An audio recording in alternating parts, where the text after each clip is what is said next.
Hi, welcome to Edward Box Guitar Tuitions. My classic album inspection today is Judas Priest's seminal Unleashed in the East. This was released September 17th, 1979. It's 45 years old today. So I'm actually breaking a rule here because one of the rules I had when I did classic album inspection was not to do live albums. I just wanted to focus on studio albums. But this is a really important album in my life. And I think in the history of metal. So let's dive into it. So it was actually called from two shows, I think, in Japan. And usually it's only a single album, but we'll come to that. It's 44 minutes and 35 seconds. I remember getting the album and actually thinking how long it was. I can't remember. I ordered this from a shop called Smythe's Records in Kendal. There was two branches of Smythe's. There was one in Smythe's in Kendal and Smythe's in Bowness, which also functioned as a gift shop. It was those great days when you order a record. You go, oh, I ordered a record a few weeks ago, or a week, and they go, what's your name? You go, you tell me your name.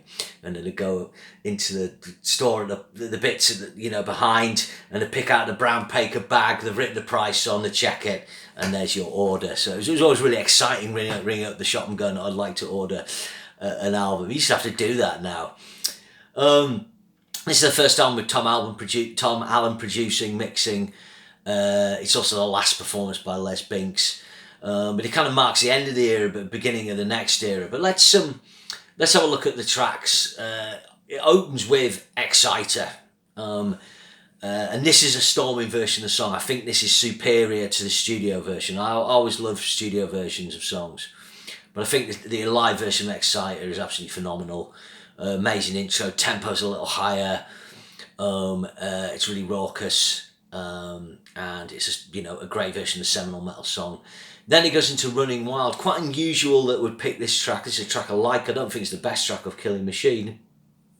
But not an obvious second track. At the time the band were touring the Killing Machine album, it would be logical to play this track. But within the history of Judas Priest, this is a track that only gets brought out occasionally.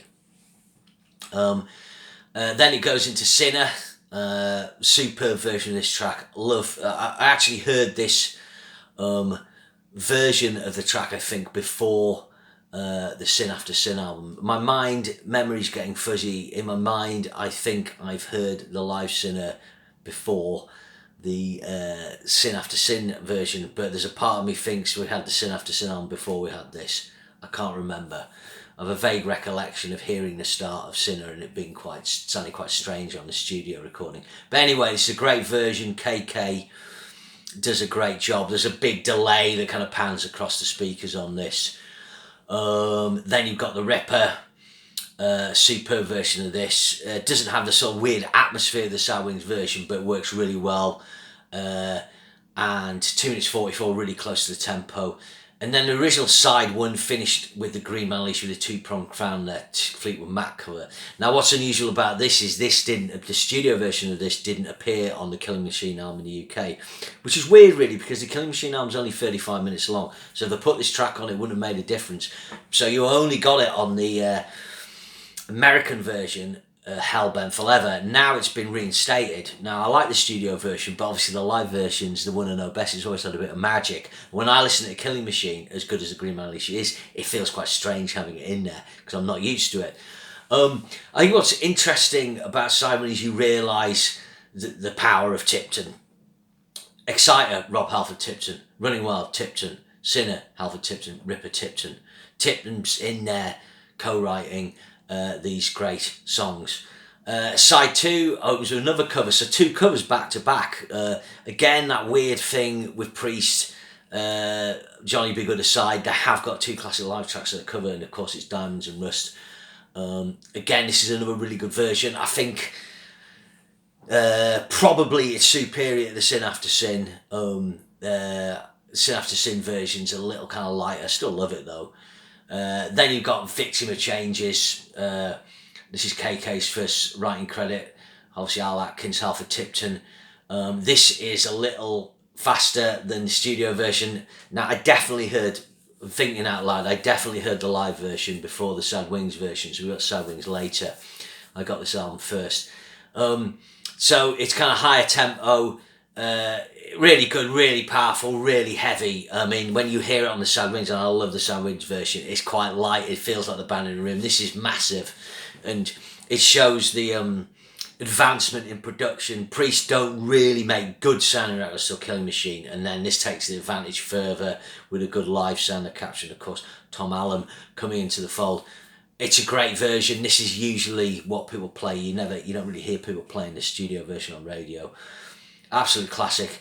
And then you've got Genocide. Now this version is superior, I think, to the Sad Wings version. I think the Sad Wings Genocide is actually the weakest or second weakest track on the album, even though I love it. But the live version's got a different intro, and it's got this amazing outro. Oh, the rocks, da, da, da, da, da, da, with that sexy riff. It's really good. Just really, really heavy, with a cool guitar bit in it. So they stretch out the arrangement. I think they've played this recently, but Genocide was very much part of the mix in Priest's live stuff. Superb. And then another excellent version of Tyrant, again, studio version. When you hear it's quite strange with those weird backing vocals. I still love it. I love the live version. Again, Halford and Tipton. Glenn Tipton, what a writer with Halford, has to be said. So that was the original album. What's fascinating is to have the 4 Sad Wings tracks. Did they always play the Sad Wings tracks? It went down really well live. Did they play them because obviously they're brilliant tracks, but because they wanted to hear me better in production? Now Priest will always play Victim of Changes. They quite often will play the Ripper. But, once the 80s kind of got going, they would certainly drop Genocide and Tyrant. Sorry, Itchy Arm wouldn't always appear. So it's difficult to know. The other thing to say about this is, there's this word unleashed in the studio. So it's common knowledge now. Rob Halford had a couple of bad nights. Maybe he'd been drinking, smoking, I don't know. So he did basically, they bought the masters back. And he recut the vocals and he just blasted through. So in all fairness to that, there's always touch on records. Halford has sung this live in the studio straight through. So it's an authentic first take vocal performance. It's just not done at the time. People can criticise this, but at the end of the day, we want to have a good version of the band captured. Now it's easier to cull recordings, from loads of live stuff, and in the digital universe, match them up so there'll be some consistency there. I don't know why more bands don't do that really, but obviously it was difficult at this time. Alive and Dangerous is heavily touched up as well. I think Strange in the Night by UFO isn't, but interesting to put this in the lexicon there. This 79 Strange in the Night, 79 Alive and Dangerous, 78, and of course If You Want Blood You've Got It. I mean, there's 4 albums there pretty much writing, and Tokyo Tapes by the Scorpions, I think that's 78 or certainly late 77.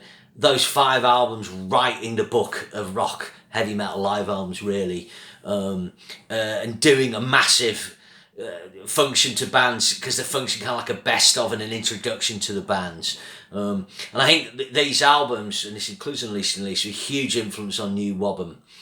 And I think, and the birth, the rebirth, or the final kind of point of arrival for metal as a music. You've got to remember, before the late 70s, this heavy music, there's this idea, there's this thing called heavy metal, there's heavy bands, but no one's kind of arrived at like what that sound is. Purple are heavy rock, Led Zeppelin have some heavy shit, but a rock band. Sabbath are heavy, and they've created some metal in many ways, but they've also got those, soft elements and things like that. You've got Budgie, then you've got the American hard rock scene of Aerosmith, Kiss, Montrose, Ted Nugent, and so on.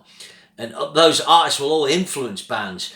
But I think for me, I think those live albums I've mentioned have a lot to do with defining metal. Uli John Roth and Michael Schenker's guitar playing creates a guitar style, and obviously with Van Halen coming as well, that is very much a style that metal guitarists will copy and build on all the way through the 80s.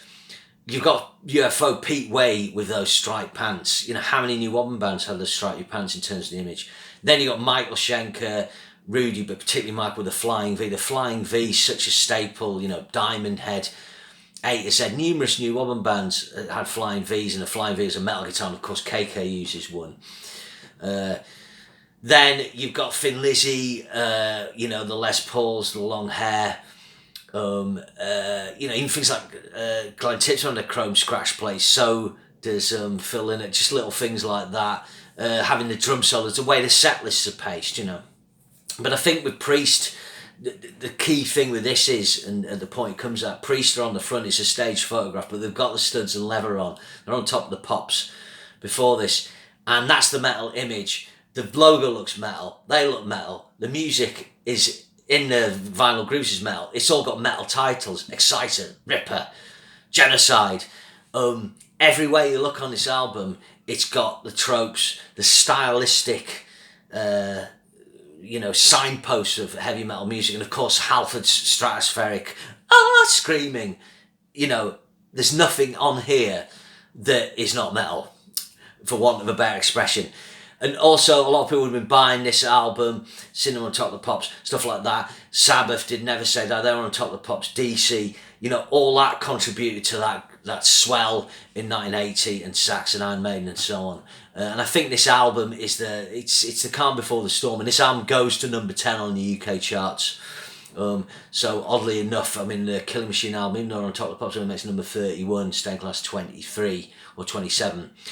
But this goes top 10. It goes to number 70 in the States, so it will have sold a few 100,000, eventually going platinum. So this is an album that really lays the groundwork for British Steel. And weirdly enough, you know, Priest actually had an 18-month gap between Killing Machine, Helmet for Leather, and British Steel. And this album actually comes out, looking at the date, I would have imagined they'd have put it out in the spring, but, you know, it comes out in September. It's very, very near the end of 1979, so, you know, you get that double whammy with British Steel in April 1980. So while this album was a double, that's kind of a frustration. I think it benefits from being a single. It's so short and to the point. I had it on cassette, you know, and it just fitted on one side of a 90. I remember going on holiday in the summer, I think it was 81, I'm not sure, maybe 80. We went to Cockermouth. Of course, it was in Cumbria, it rained all the time, and I distinctly remember we had a cassette player that we put batteries in and we could plug in, and I just listened to Unleashed in the East at night, or, you know, I just had it by my bed. Amazing. But the Japan had an EP with bonus tracks: Rock Forever, Delivering the Goods, Hellbent for Leather, Starbreaker. So this is interesting. You can see Rock Forever, Delivering the Goods, Hellbent for Leather are all off the Killing Machine, Hellbent for Leather album. Starbreaker's off Sin After Sin. So putting the Starbreaker in brings a little bit more balance, you know, with the Sin After Sin only having the 2 tracks. But the other 3 tracks obviously show that they are pushing the Killing Machine album. I think it's a shame that Stained Class isn't represented more. Beyond the Realms of Death was on a UK EP. There was a bonus, I think, with the Killing Machine album. Could be wrong. Yes, it was, the red vinyl. Don't quote me here. And then later on there was a couple of recordings you can get a hold of online. White Heat, Red Hot, and Take on the World. So it would have been nice to have like White Heat, Red Hot, you know, Beyond the Realms of Death, get 3 tracks of Stained Class on, get another track off the Sin After Sin, and have a double album. You know, you could have put all those tracks on. With the bonus tracks, the album's about 61 minutes, so Beyond the Realms of Death would put it at 68, White Heat, Red Hot would put it to like 72. Take on the World, 75 minutes, you know, it would have been 37 or 38 minutes aside. So I can only think they didn't do a double album because the record company's feeling too tight. Obviously, double albums have a lot of packaging. This, you could probably price it and get bang for your buck. And also, it's cheaper to album. You don't have to pay for them going to the studio. All you do is record it live, and then you mix it, and the costs are reduced. So there's probably a sense of the record company, maybe, yeah, let's put this in here, and getting some money back. At this point, Priest haven't had the breakout, you know, their 3 albums in with CBS, so maybe CBS, oh, this is a way to just get a bit of money back. I don't know.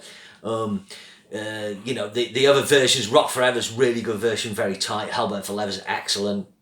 Starbreaker, I've always preferred the studio version, which is good. Delivering the Goods. It's really good now. I heard that version on the Living After Midnight B-side, but once we got the Killing Machine album, I only ever listened to that. It's interesting to hear Tipton's solo's different, not as good as his amazing Killing Machine solo, but the Hell Went Forever he pulls off perfectly, apart from that pinch harmonic, which he never seems to do live, but very hard to pull off.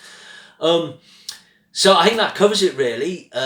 You know, it would have been interesting if it was live on, but I'm looking here, it's platinum in Canada as well. You know, this will have sold a lot of copies. I think it's Sebastian Bach's favourite album of all time. Pat Cash, the tennis player, is a massive fan of Unleashed in the East. What a great album, engineered by Neil Kernan as well, who wanted to do so many great albums, Dokken Under Lock and Key, Rage for Order by Queensryche. So there we go. That is Unleashed in the East, 45 years old today. Remember to share and subscribe. I just remember one point is sometimes if you listen to KK slide on the side on the rhythm track, you can hear he is sloppy a bit. There is a few mistakes.